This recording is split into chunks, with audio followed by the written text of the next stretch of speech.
Hi, I'm Christine. Welcome back to my channel. In today's video, I'm here with my vlog for the Historical Fiction Readathon. Alright, so I was filming some other videos and I wanted to quickly hop on here and do an intro to my vlog for the Historical Fiction Readathon. So excited to be co-hosting the Historical Fiction Readathon with Tori from Novel Life. This is, of course, a readathon that we put on with our historical fiction book club, which is Leave It to the Pros.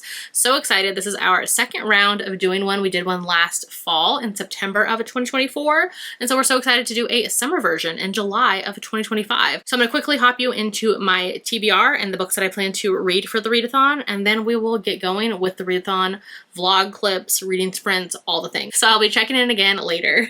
So it is Monday. It's now the official start of the readathon. I'm about to actually hop on to sprints here in a bit. We're having reading sprints throughout the week to hop on and chat about books and do some reading as well for the readathon. And so I'm about to hop onto that. That's on Tori's channel tonight. So I'll insert some clips after of that. But I wanted to quickly check in because I'm on my third book now. So I have some updating to do. So like I mentioned, it's the first day of the readathon. It's Monday, but I actually ended up starting on my reads for the readathon on Sunday, afternoon, evening, because I had finished up all of my other reads that I wanted to get done before this readathon began. And so I was like, instead of starting a new read, let me just hop into historical fiction books since I have a very ambitious TBR and I have a lot that I want to get to. So that is what I did. So now I have to check in because I did finish 2 already. So the first one that I read and finished is The Second Mrs. Astor by Shayna Abe.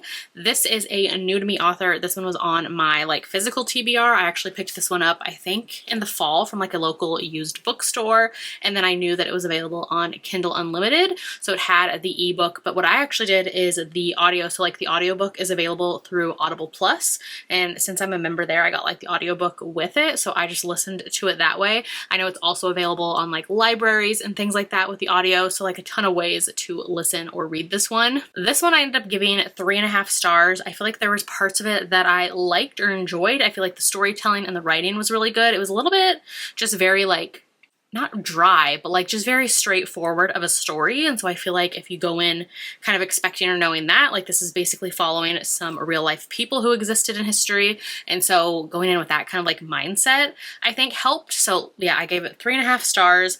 This one is basically you're following Madeline Force, who was a 17-year-old girl when she attracted the attention of John Jacob Astor, who was 29 years older than her back in the early 1910s. I want to say this starts off in 1910, and in here she ends up becoming his second wife. And so of course you see the kind of relationship, the courtship of them, and how there was a ton of gossip and just a lot of talk and conversation about their relationship and courtship, not only because of their huge age difference, which was a big deal I guess even back then in 1910, 1911, but also because of the fact that he was divorced and he had to go through some special things. I think his wife actually ended up suing him to get a divorce or something, so there was a huge settlement with that. And because of course he's from the Astor family, who was a super wealthy New York socialites in the Gilded Age, very wealthy today's billionaires, but back then.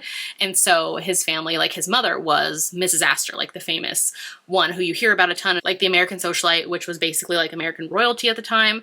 So anyways, his family was definitely leagues above of Madeline's family at the time, even though she was part of an upper class family as well. The Astors were in a league of their own.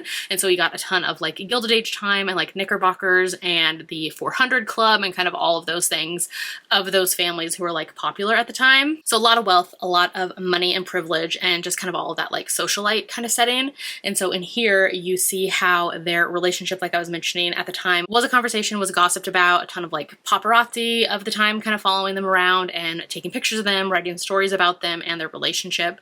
And so you see in here how Madeline is 17, like I mentioned, when she first attracts his attention, and they eventually get married. So anyways, it goes from there, a lot of history about the family, which I feel I already knew a lot of the history about kind of this situation. And so I feel even if you don't know, you'll find out with the beginning of the story is kind of told in a letter or diary entry type of situation for Madeline, where she's writing it to her and John Jacob Astor's son after the events of the book. And so you kind of know what's going to be happening or how the story's going to end. And so anyways, it goes from there. You see their relationship, their marriage eventually, and you see how the society and kind of people around them are kind of snubbing them, not kind of giving giving them the best reception. So they end up kind of taking off and going on a honeymoon to Egypt to kind of escape. And when they're there, on their way back, they end up boarding Titanic. And of course, I think we all know how that story ended. And so Madeline was actually 18 and pregnant when she boarded Titanic, and she ends up becoming a widow. She survived the maritime disaster, and her husband, John Jacob Astor, did not. So that's pretty much how the story goes. The Titanic portion, even though on here it has a picture of the Titanic and it says a novel of the Titanic, I feel like they're really honing in on the Titanic aspect of the story. That part of the book didn't even pick up until 60% in, which I thought was interesting, but also I feel like everybody knows that story as well. And so I kind of wanted though more from this, more of Madeline's life and a situation after she ends up becoming a widow at 18 and having their child together after her husband has passed away. And just I wanted more after from the story instead of just these 2 years that we get, and kind of very much just having her life around being Mrs. Astor, being his wife. And so I wanted more of after that, because I know she had a very colorful life after that as well. Of course, the Astor family as well. And so I just wanted a little bit more. So 3.5 stars, I feel like it was fine. I feel like if you're interested in that kind of aspect of history, of the Astor family, of that kind of wealthy New York families during the Gilded Age, or Titanic history, that you would like it. Otherwise, I feel like might not be as interested. So 3.5 stars for this one, and I am glad that I finally got to it. All right, and then the second book that I jumped into is After Paris by Mary Ellen Taylor. This one I was actually sent recently, so you would have seen me get this in book mail in a recent reading vlog, where I was sent to books from Amazon, their publishing through Montlake. I was sent a box of books from them, and so one of them was this book, which actually just came out in July, and so I decided to add this to my TBR.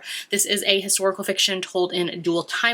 So in here we have 1940s France, so World War II, and then we have current day, literally July 2025 of the present day chapters. We're following a different character. This one I decided to add it to my TBR and get to it because it is available with KU and it's on Read and Listen. So since it is an Amazon Montlake published book, all of their books will then be on Kindle Unlimited and you get the audiobook with it. So I was like, this is the perfect time to get to this book and see what it's about. This one I sadly ended up giving it 2.5 stars, rounding down to 2 stars. I really didn't like this one, and I felt like I was just really bored. I think you really had to enjoy the characters in this one, and I just wasn't invested in them, and so it just didn't work for me. I feel like the writing was just kind of boring. Basically in here, we are following 2 women, like I mentioned. So we're following Ruby in 2025, and she is a recent cancer survivor, and during her cancer treatments, she was basically told that she's going to be infertile because of her treatments, and so you see how she went through this whole egg retrieval process, and she had some embryos frozen and fertilized with her her now ex. And so you see her complications of trying to figure out what she's going to do for her family planning and things like that moving forward, and kind of a lot of tension and strange dynamics with her ex and how that's going to work and his say in it and kind of all of that kind of conversation. And then basically in here, her job though, she's researching the woman that we follow in the 1940s who was a French cinema it girl of the time. And so you get this French actress in the 1940s who basically disappeared during World War II. And so Ruby is following the story or researching to find out more about that character. And so you get both of those POVs. This one was just super jarring, jumping between the 2 different timelines. I was more invested in the 1940s World War II setting than the current day, but even that, even the past timeline as well, I wasn't super loving it. So that's why I gave it 2.5 stars. I feel like the characters were just not very interesting and I wasn't invested in honestly either of their stories. So this one was a miss for me, but I was sent it for free. It's on KU with Read and Listen. So I didn't spend any money getting this book. So there is that. So that is After Paris by Mary Ellen Taylor. All right, and then the next book, I actually started the ebook of this last night. So this is A Falcon on the Wind by Shelley Thacker, but it is on KU with His Stolen Bride. So it was retitled, recovered, but it is supposedly the same book. So I actually looked it up and found this on the author's website. Let me read this bit. So it says that it was originally published under the title Falcon on the Wind. This extensively revised author's preferred edition ebook includes new scenes never before published in this 100,000 word new edition of the book. So I decided to read the ebook since apparently that's the author's preferred edition of the story. And it was extensively revised. So that's the one I chose to read. So I do have the paperback, but I am reading the ebook. So I'll put the ebook cover up here while I'm talking about it. So this book so far I'm really enjoying. This is actually going to be the one that I'm going to read during the reading sprints because this is the only book that I have just the ebook of that doesn't have an audio. All the rest of the books on my TBR for the readathon have audiobooks.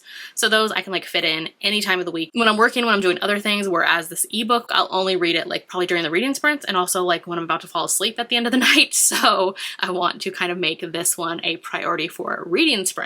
So this one I'm really enjoying. I flew through the first 20% of it last night before falling asleep, and I'm really liking this one. So this is basically a medieval historical romance, and the premise is that the hero is Scottish and he is trying to save his homeland, save Scotland from England. This is like the 1200s. So he and a bunch of guys are trying to save their country from England, and so they end up deciding to go to France and are like, hey, you hate England, can you help us out and be on our side for this? And so at the time the French king was going to help them, but they're kind of taking their sweet time, slash the king's cousin is wanting to get like more things out of it, like more money for them helping, more land, things like that.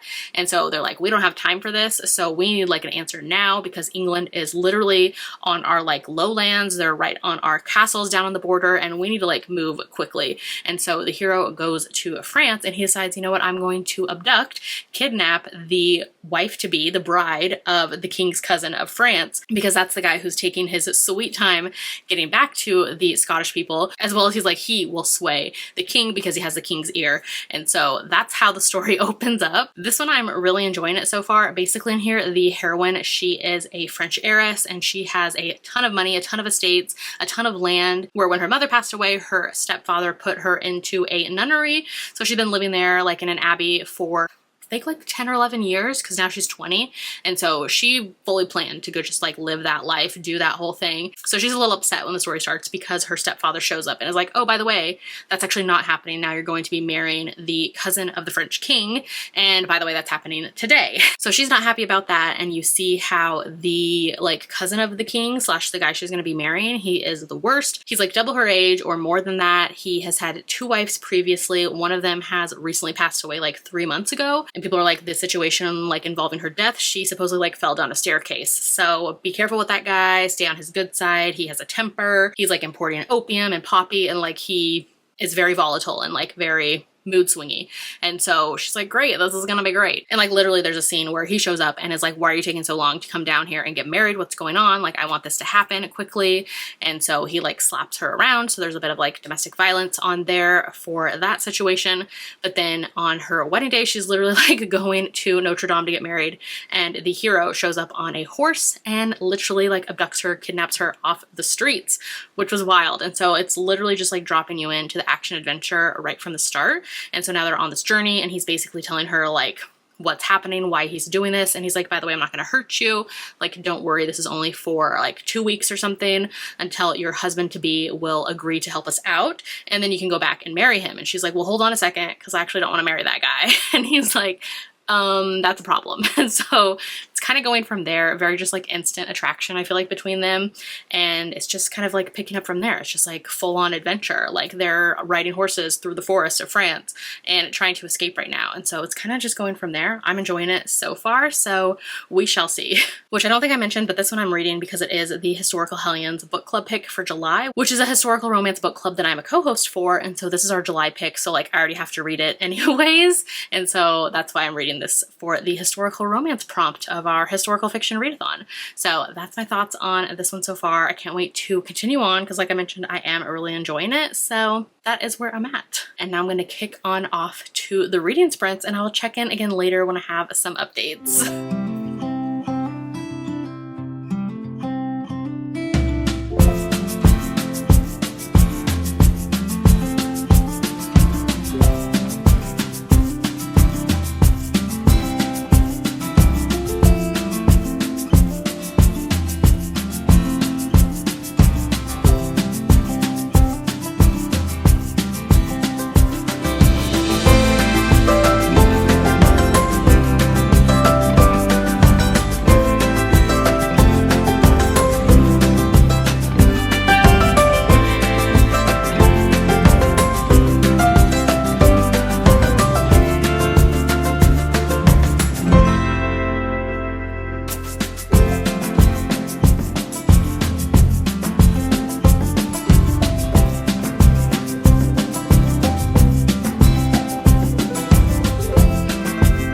All right, so that is my current audiobook listen, and I will update about that one here in a second.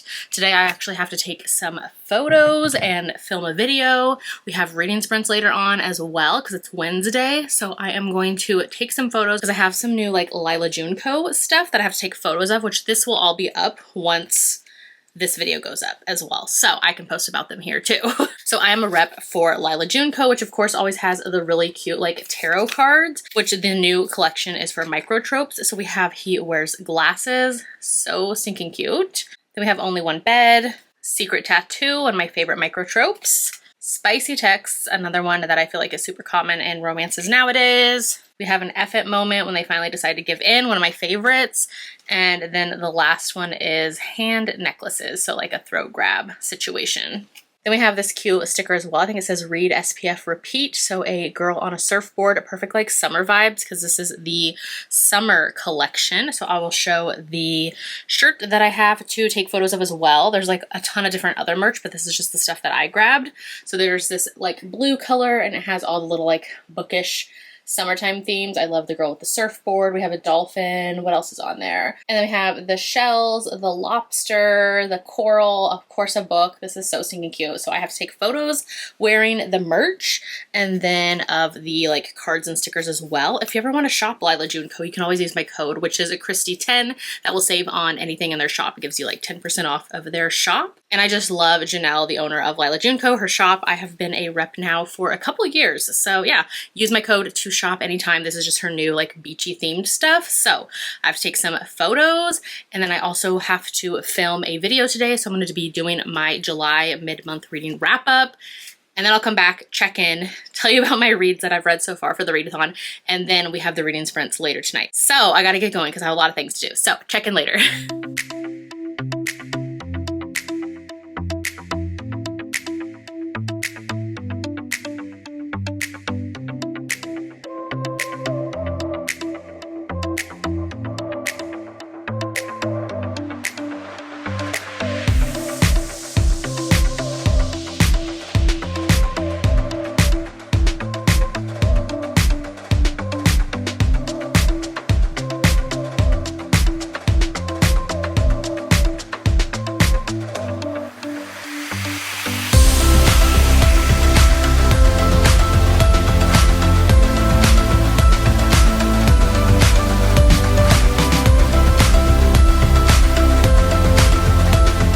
So I'm actually here after the reading sprints to quickly check in and give you some updates on my current read as well as 2 books that I finished for the readathon. So I ended up having to take photos, which I think I showed the B-roll footage of that for Lila Junco, and then I had to film my July mid-month reading wrap-up, which is already gone up by the time you're seeing this video, and then had to hop directly after that. I had like 15 minutes and had to go get ready and hop on to the live for the reading sprints, which was super fun. So I didn't get to check in on my like reading updates with you. So I'm going to do that now. So I ended up reading 3 more reads, 2 of which were 5 stars, so I cannot wait to talk about them. So the first one is The Women on Platform 2 by Laura Anthony. This one I was recommended recently on like I think like on one of my historical fiction videos, possibly, or one of my current like favorite reads or something. Somebody recommended me this book and I'm so glad they did because I loved this book. This book is easily on my favorites of the year list. This one is so good, so emotional, so hard-hitting. I gave it 5 stars and loved it. This book, definitely know that it has a ton of content warning, so this is basically taking place in the 1970s in the Republic of Ireland as well as Northern Ireland, and it's following like a real life event that happened with women and a safe and legal way for contraceptives to be available in Dublin and in Ireland. So it kind of goes from there. So it's very much like a historical fiction with social justice and women's rights, which is one of my favorite things to read about. And I just love this book to pieces. Bawled and cried through like half of the book. I was actually just talking to my husband about this book and telling him the update that I had to give, and I almost started crying again. So I'm going to try to keep it together. This book was just so good, so moving, so emotional. I love these historical fictions. Like I love learning more things that I maybe didn't already know. And just the fact that this took place in the 1970s and like that's not that far away is wild to me. But anyways, this book is so good. So this book is actually told in dual timeline. So we have the past and the present. So in present day, we're following this woman named Saoirse, and she is going on a train ride. And on that train ride, she ends up sitting next to this older woman who starts telling her kind of her life story. And so from there, we get all of the like past to the 1970s time frame of the story. So basically in here, we hear about this woman who was a kind of department store shop girl. She had like a kind of idyllic life with her family, and she kind of got swept up into this whirlwind romance with a doctor and eventually got married. And it was on her wedding day that she realizes that she's in an abusive relationship. Her husband is abusive physically, verbally, all the things, very much wants to control how she talks, what she wears, who she hangs out with, how she spends her time, every little aspect about her life. Everything that he used to like compliment on her or like about her before, now he hates because it brings attention to her from other people, and he's just like very possessive and abusive. So anyways, her life is not great now, and so it starts to talk about her kind of relationships and like friendships that she starts to form with other women in Ireland at the time, and it really kind of gets into family planning and a woman's place in the world, in the home at the time. So it just really delves into all of that and talks about how condoms and the pill and kind of any birth control type of things were prohibited. It was illegal to have them. And so it kind of goes from there, with some women deciding to make a change for their own lives, for the future, for other women to come after them. And so it just goes from there, and it's so good, so emotional, really heavy hitting. Definitely deals with a ton of heavy content in here. So just know that going in. I have a full list on my review on Goodreads of all of the content warnings, but there's a ton in here. So it's very emotional and a journey. And I love this book so much. It's just such a beautiful story. I love the storytelling and the way it was written by this author. This book, like I mentioned, it's a dual timeline, but what I really loved is I loved both aspects of the past and the present. I loved the present chapters and getting to find this woman on the train, hearing the story from somebody else, and then her just being like super invested in like, what's going to happen next? Like, then what happened to you? Or are they going to get out of that situation okay? And then cutting back to the chapters in the past and kind of seeing the characters go through it. It was just so good, such a moving one. I'm so glad that I read this one. This one is available on KU, and then my library had the audio for it as well. I think it's a newer release. It was amazing. I loved it to pieces. Heavy content warnings though, like I mentioned, it deals with women's rights and contraceptives and birth control and kind of all of those things, the social justice of it all. Just loved it so much. Such like strong characters of the people who actually were like in the story, fictionalized, as well as like the people in real life who inspired this story to take place / did this actual like event in history. Just so good, and I'm so glad I read this one. Then the next book I read is The Things We Cannot Say by Kelly Rimmer. This one I gave 5 stars to as well. This book, while I also gave it 5 stars, I feel like it was just like a perfect book. Like I had no complaints, no issues with it, but it wasn't on the same level of me like loving it like I did the previous book. Like that book's gonna be on my favorites of the year list, where this one was just like a solid, a new favorite historical fiction, but not like an all-time like favorite book, if that makes sense. Like they're both 5 stars, but like the 5 stars weighted a little differently. This one I loved. Again, it's a new to me author that I hadn't read before, but I had been wanting to, and I just loved it. This book is so good. It's World War II, and in here we get dual timeline as well. In the present chapters, we're following a woman whose grandmother is ill and she's in the hospital. She had a brain injury and she's having complications or having issues with being able to communicate with people. And then that woman as well, she's a mother to a child. Her son has autism, and then her daughter has a really high IQ. So she has a lot going on with her children, and her son actually uses a communication kind of app or program to communicate, and her grandmother starts using that as well, who's in the hospital, and is able to kind of communicate to her granddaughter that she wants her to go to Poland for her for reasons. And then we cut back to past chapters, and we're following this young girl and her family who are in Nazi-occupied Poland during the very beginning of World War II, and it kind of goes from there, and you're following her journey of life and things, and the two stories, like I just loved how they pieced together, and it was just so good. Another emotional, like moving one as well. This one had me teary-eyed towards the end of the book. Not as much crying and all in my feels like the previous book, but this one definitely had me teary-eyed as well. It's just such a good one. I definitely want to check out more from this author in the future because her writing was spectacular. So good, 5 stars. All right, so then after reading both of those, I jumped into The Flight Girls by Noelle Salazar. This is another one that I thought the 5-star train was going to continue, but sadly it did not. I gave this one 3 stars. This book had been on my TBR for quite a few years. I'd been wanting to get to it, and I finally did, and I sadly gave it 3 stars. This one, I feel like since I have read the newest books by this author, that I kind of like the direction her writing style and like type of storytelling has gone to with those books, whereas going back to this book, which I believe is her debut, it just didn't like didn't work for me as well. I feel like I've read a ton of historical fiction that have done kind of this story better, slash I wanted more of like the history with this one, and I felt like it kind of glossed over some of the historical aspects of the story. So this one is basically, we're following a woman who was raised in Texas, and her father was big in oil and her mother was from like a really wealthy family, and she decided that she wanted to not go the route in life that her mother wanted her to, which was to settle down, have children. She instead wanted to learn to fly planes and to eventually own her own airfield. And so as a young girl, she had her father teach her how to fly planes. So then we cut to 1941 in Oahu in Hawaii, and she is working there to teach military pilots how to fly, like training them. And so she is in Oahu in Hawaii at Pearl Harbor when Pearl Harbor is attacked at the beginning of, well, the US's entering of World War II. So she is there when that happens, and that like kind of happens in the first like 15-ish% into the book, I want to say, like super early on. I actually thought that was going to be more of a kind of build up to that story, but it kind of just happens pretty early on. And then you see how when she was in Hawaii as well, she met an army pilot there who she became really good friends with. There was like a little bit of a romance inkling there, and they kind of hit it off, but decided to stay friends. And so you see how when Pearl Harbor happens, afterwards she is shipped back off to Texas and sent home, and the guy, he is sent overseas to go into the war. And so you see that they decide they're gonna like communicate and write letters to each other and stay friends. And so you kind of see that, and you catch up to the heroine like 2 years later, and she joins the WASP program, which stands for, is it Women's Air Force Service Pilots program, I think, I want to say. So she ends up joining that, and you kind of, again, I thought that would be like more delved into, but it's really not.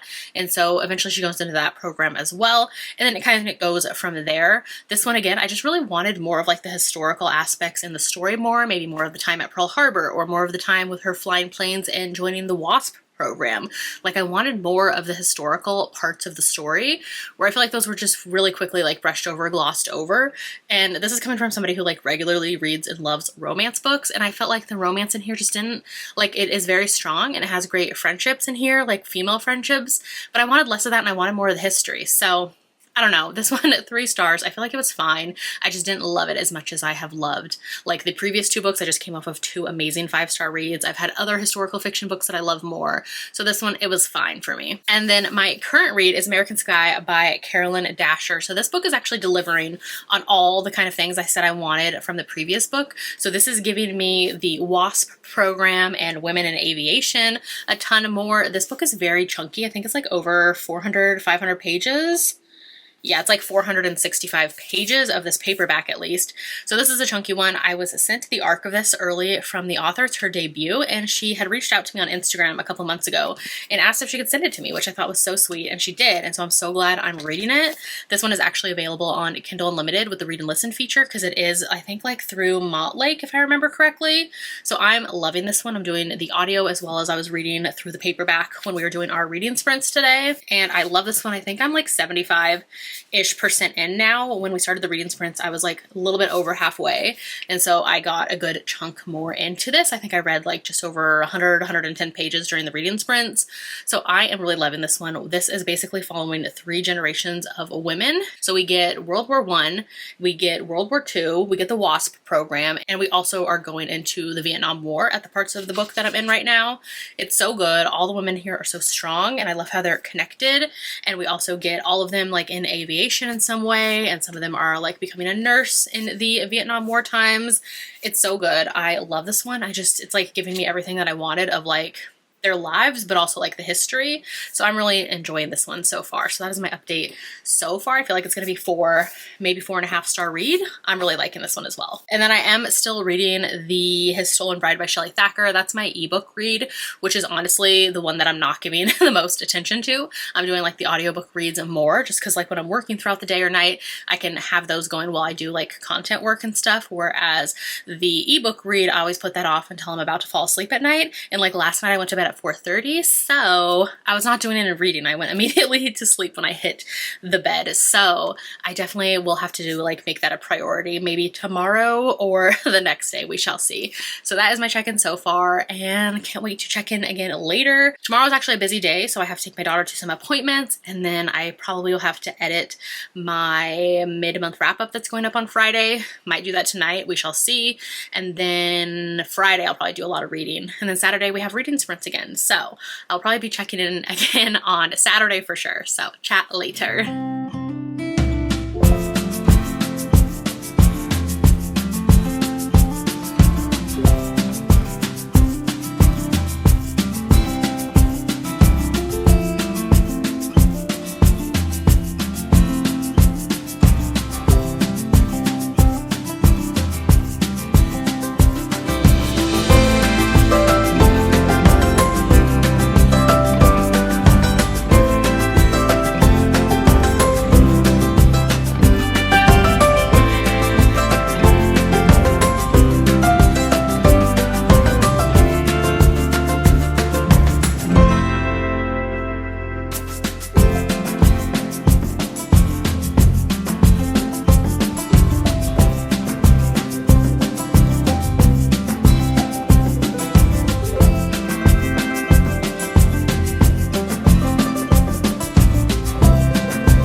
So it's Saturday and we just finished our reading sprints. We ended up doing 3 different sprints on this one, which was super fun. So we got a lot of reading done, and I needed to check in because I have done quite a ton of reading as well. So I have a bunch of updates because I haven't checked in to the vlog since Wednesday. So we're gonna wrap them all up now. All right, so the last time we talked, I was, I think, halfway or 75% or so through American Sky by Carolyn Dasher. This one I ended up really loving, and I gave it 4.5 stars. This one was so good. Definitely a multi-generational following this family of women.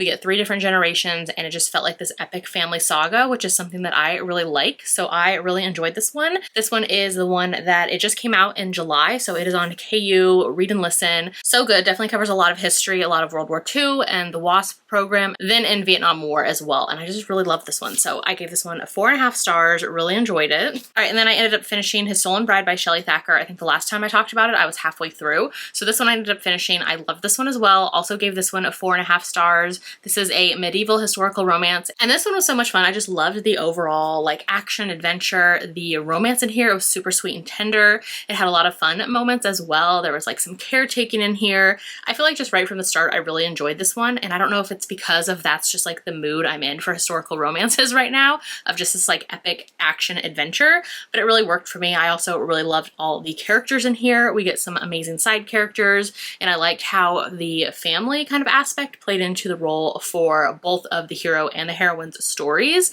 I liked how it all came together and played out. I like this one. It was equal parts sweet and fun, and it had some emotions behind some of their reasonings for things they were doing. I really liked it, all the reveals. I had a fun time with this one. I can't wait to talk about this one more during the Historical Hellions book club, because this was our July pick. So I was reading it for the other book club I'm a co-host for. So I can't wait. This one I gave 4.5 stars. It's on Kindle Unlimited as well. All right, so then I jumped into the group book for the readathon, which is A Promise to Arlette by Serena Burdick. This is also our Leave It to the Pros book club pick for July. So it's kind of serving dual purposes, where it is the readathon group book as well as our historical fiction book club book for the month. And so this one I ended up giving 3 stars to, and honestly I feel giving it 3 stars was kind of being nice. Since I finished it and thought back more on it, it's kind of more 2.5 stars. I didn't love this one. So it's gonna make for an interesting live show discussion though, because I think that Tori gave this one 4.5 stars. I know that other people who read it for the readathon had been talking in the reading sprints, and they also enjoyed it. But then I know there was some people who gave it mixed reviews as well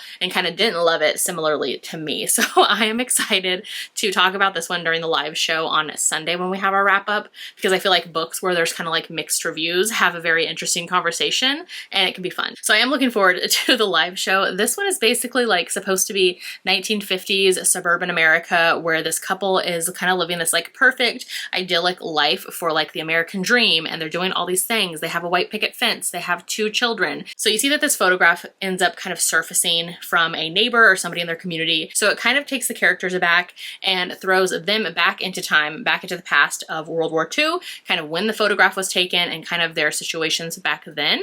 And so this one I was just expecting, I don't know what I was expecting, but something different. And I feel like this one was just like kind of all over the place for me. There are parts of it I liked, like the art scene, the character Arlette. I feel like she was very like a complex character with a lot of flaws and somebody you're not really supposed to like or enjoy, which I don't know, it was just interesting. So it's going to be an interesting live show. So I don't know, just overall, I was mostly bored in this one and I don't know, I wasn't having a fun time. So it was just fine. Like it was a book. 3 stars, but honestly, like probably 2.5. The live show conversation will be interesting. All right, then I jumped into A Pair of Wings by Carol Hobson, and this one I gave 3.5 stars to. I think I rounded up to 4 stars. This one is basically, it felt more like historical, but it is based on a true person's life. So it is like fictionalized, but this is basically inspired by the real life of Bessie Coleman, which was a 1920s Black woman who was a like pioneer of aviation and kind of got her pilot's license at the dawn of aviation. So this one was super intriguing. I had wanted to get to it for I think like a year now. So I'm really glad I did finally get to it because I really loved the history of it all and seeing just Bessie. She's such a force of a character and such a strong woman in history. It was so fascinating. I feel like the part that I had issues with was more with like the writing and maybe the storytelling of it all. So that was just like, I feel like it could have been maybe edit it down more. I don't know. There was just like something about the writing didn't really work for me, but the history of it all was so good. So this one, like I mentioned, Bessie Coleman is a Black woman who lived in the 1920s, and basically she was a child when she first saw or heard about the Wright brothers first taking flight. And so ever since she was a little girl, she really was interested in flying. She wanted to learn everything she could about engines, about planes, about the science behind it all, of how it was keeping a plane up in the air. And so she was just like fascinated with this and decided, you know what, I'm determined to want to learn to fly and I'm gonna fly regardless of everybody who's telling me no. And so this is 1920 in the US. They definitely didn't want to teach a woman how to fly, let alone a Black woman. And so she decided, you know what, I'm gonna learn. So I am going to teach myself French. She takes a ship and goes across the Atlantic to Europe where she can train and where somebody is willing to teach her. And so she goes to Europe and gets her pilot's license, and she ends up getting her pilot's license 2 years before Amelia Earhart earns her pilot's license. So I loved that little slice of history. And then in here you see how she comes back to the US and all of a sudden she is like this overnight sensation. Everybody is super intrigued by her and thinks she's so fascinating. And so she realizes that she can't really make a career or make money off of aviation quite yet, because this is obviously like at least a decade before commercial flights even started to become a thing.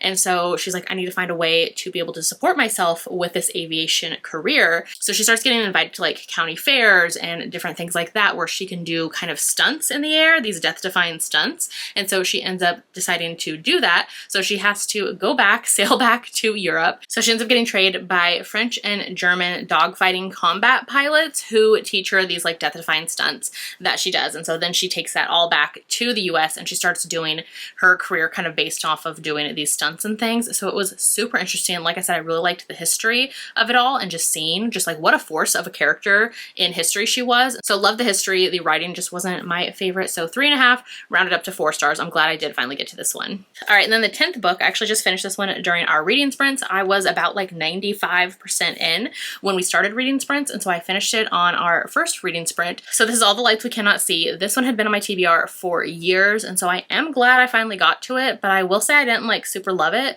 This one I ended up giving 3.5. I'm gonna round up to 4 stars on Goodreads. I feel like I'm glad I finally got to the story, and I can definitely see how it had kind of a broad appeal to a lot of readers. I feel like the writing was almost like simplistic at times, but that also kind of didn't make me like love it at the same time. So I have some like conflicted feelings with this one. This one, I feel like the story is very, very slow in the beginning, which after I read it, I did see people's reviews saying that as well, that they thought the beginning was a little slower to get into. That's how I felt as well. And here we follow a few different characters, and so some of their stories is just kind of like a getting going in the beginning, and there were some characters that I enjoyed more than others, and I did like the ending of it all and seeing how some of the characters and the stories kind of all culminated. So I did like that, and I did like the history of it all. So basically basically this is a World War II, takes place in France and Germany. And as you can see by the cover, this mostly takes place around this walled-in fortified city down on the coast of Brittany in France. And so that part I thought was super intriguing and interesting. Basically at this city is where one of the characters ends up going to. And so you see in here that in August 1944, this was 2 months post D-Day, that German forces ended up holding up in this walled city because it was already like a kind of natural reinforced area. And so they were holed up in there, and Allied forces had to start bombing them. So they were doing like a naval and air bombardment to try to get them to leave the city. So when doing that, this historic walled-in city, like I think they said 80% of it was ruined, wrecked, torn down because of all that going on. And so I thought that whole part of the story was super interesting. It was just maybe the storytelling that I wasn't super jiving with. This is told in kind of like really, really long chapters. I think there's only like 11 or 12 chapters, but in here where you kind of, it's broken up, like each chapter is broken up by a different person's like POV. So it felt like these really short like little moments kind of. So it felt like these really short little moments, like that's one. And then in here, like another really short one. And then you get to like a new chapter, if that makes sense. So I don't know, the storytelling didn't super work for me, and the writing I feel like was very slow, but I can at the same time see how a lot of people enjoy this one. It has like over 2 million, I think, ratings on Goodreads. So I'm probably like the last person to finally read it. And so I'm glad I finally did. I just didn't like love the way it was told. That said, I do finally want to watch the Netflix adaptation of it because I feel like on screen, these characters and the story will really play well together, and I love one of the actors in it. So I'm very excited to watch that now. And I am glad I finally read this one so that I know kind of what it's about. I just want a little bit more of some parts that I feel like it didn't really dive super deep into them. So 3.5, rounded up to 4 stars. All right, and then I did show that I got some book mail the other day. So this is The Women on Platform 2 by Laura Anthony. This is definitely my favorite of the readathon. I gave this book 5 stars. It's gonna be on one of my favorites of the year list. I love this book to pieces. The glossy hardcover is just wanting to pick up the light, but this one is on the shorter side. It's on KU. The audio was on Libby. Highly recommend. This one's so good. 1970s Dublin. I think I already talked about it when I wrapped up the book, but this book is amazing and deals with women's rights, social justice of the time, and seeing these women in 1970s in Dublin trying to bring a safe and legal way of birth control, contraceptives to Dublin where it was illegal at the time. And so very heavy hitting, hard hitting, but it's so good. I sobbed through like half of this book, but I'm so glad that I read it. It's just so good. And it just really made me angry at the same time because of things that the world and the women and like people throughout history have had to go through, that people are still going through today. Just such a heavy hitter. And I'm so glad I got to this one during the readathon, which is actually kind of funny because before the readathon, I thought All the Lights We Cannot See would be like my favorite. I thought I would cry the most during this one, which I didn't even cry at all, but it was The Women on Platform 2 by Laura Anthony, as well as the Kelly Rimmer Things We Cannot Say. Those two I cried throughout and just like were my favorites of the readathon, so that was super fun. All right, and then I did have a few more on my TBR that I'm just not going to be able to get to because my audiobook hold from Libby just didn't come in on time. So that is The Last Year of the War by Susan Meissner. So this one's going to stay on my TBR for a little bit longer until that audio hold comes in. Another one is Broken Country by Claire Leslie Hall. This one I really want to get to. It sounds so good. But again, my Libby audio hold is just taking like weeks away, so I'm definitely not going to get to this one, but I definitely still want to before the year is up. So this one I'm not going to get to. And then as well as The Personal Librarian by Marie Benedict and Victoria Christopher Murray. This is another one that, again, the audiobook hold is just so far out for weeks, and so I'm not going to get to it during the readathon, but I'm definitely going to read this one probably like towards the end of summer. I feel like is when my audio hold's supposed to come in, because this one I cannot wait to get to. So those books I actually didn't end up getting it to, but that's okay because I got through 10 books, and so most of them I really enjoyed, and I'm glad to have them off of my TBR. So then I had checked, I think, everything off of the like checklist we had for the readathon for the prompts, except for a historical fantasy, and so I decided to fit this one in for that because I know that Lexi, a friend who was taking part in the historical fiction readathon, she read this one and was talking about it during one of our reading sprints, and I know she really liked it, and so I wanted to get to this one as well. So I decided to fit it in because I love this author. So this is The Bewitching by Silvia Moreno Garcia. This is an author that I love. I think this is probably like my 4th or 5th book from her. So this one just came out in July, and it is a multi-generational saga, like horror saga, but it has historical fiction and it has a little bit of like, we're calling it fantasy because it has like witchcraft and maybe some like supernatural things to it. I mean, Goodreads is classifying it as a historical fiction fantasy, so I'm going to fit it in for the prompt, even though it might not be like super fantastical. So multi-generational, I'm 30% into this one so far because I started it on our reading sprints, and this one so far is super interesting is just like kind of setting up the story where we're following 3 different women, and so we're kind of cutting back through time. So we have a story taking place during turn of the century, like 1908, and that character is a farmer's daughter in Mexico. And then the second person we're following, it is like the late 1930s during the Great Depression,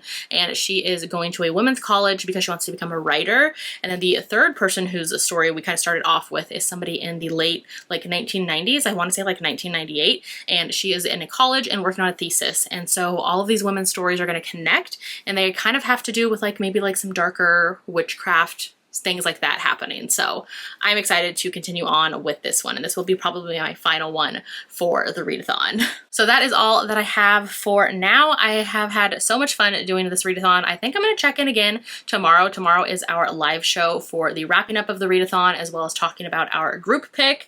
And this is like a fun time to talk about like everybody's favorites, maybe like grow our historical fiction TBRs. So I cannot wait for that. So I might do a little bit of clips of that and like talk about and wrap up the Bewitching, because I plan to finish this one for the rest of the day and finish it tonight or tomorrow before the live show. So that is where I am at, and I guess I will see you later.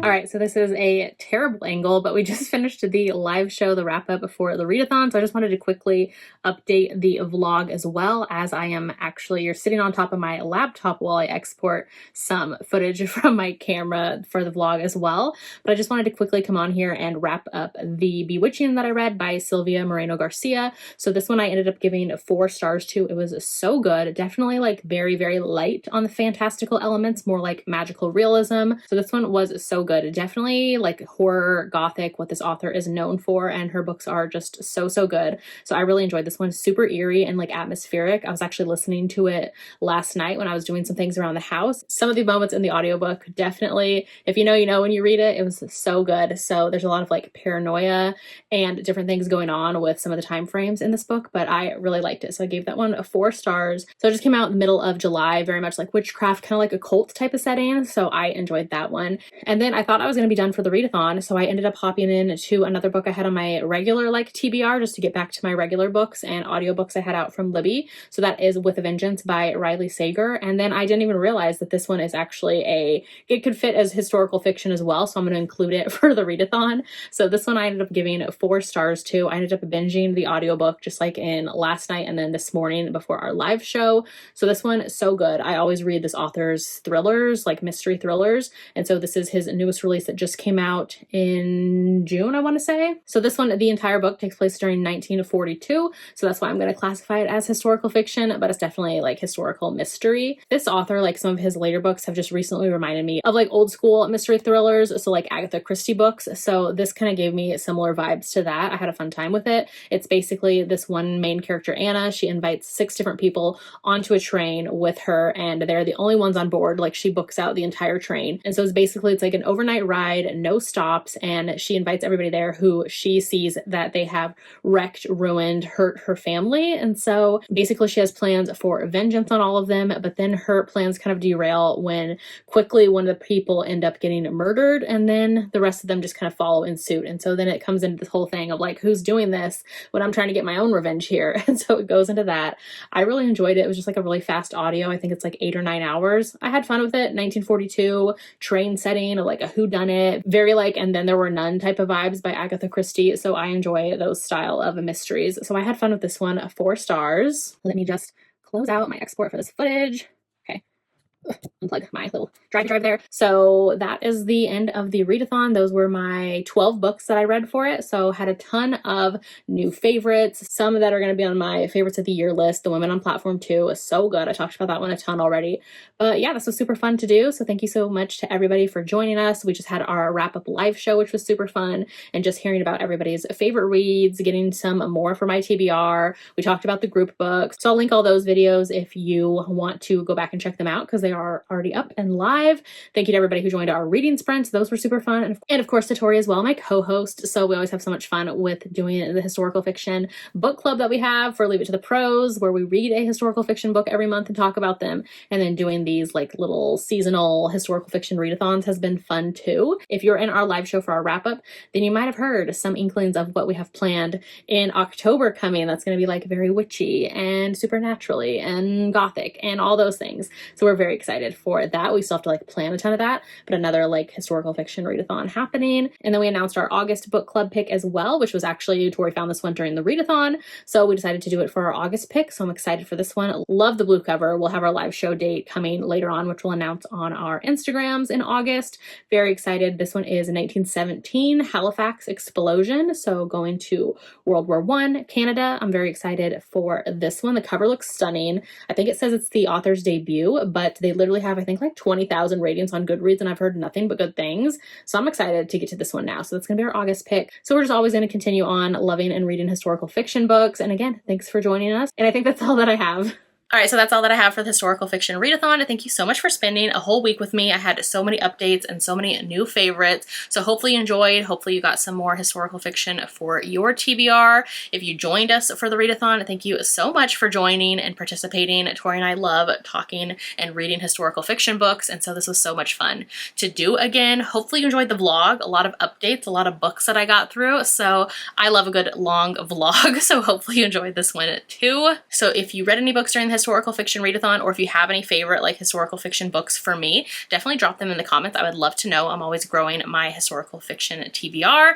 And if you'd rather leave me an emoji in the comments today to let me know that you watched this video, leave me a train, because my favorite book was The Women on Platform 2 by Laura Anthony, and on here we have a train happening. So leave me a train in the comments, and if you haven't done so yet, make sure to like and subscribe so you don't miss out on any of my future videos, and I'll see you in my next one. Bye!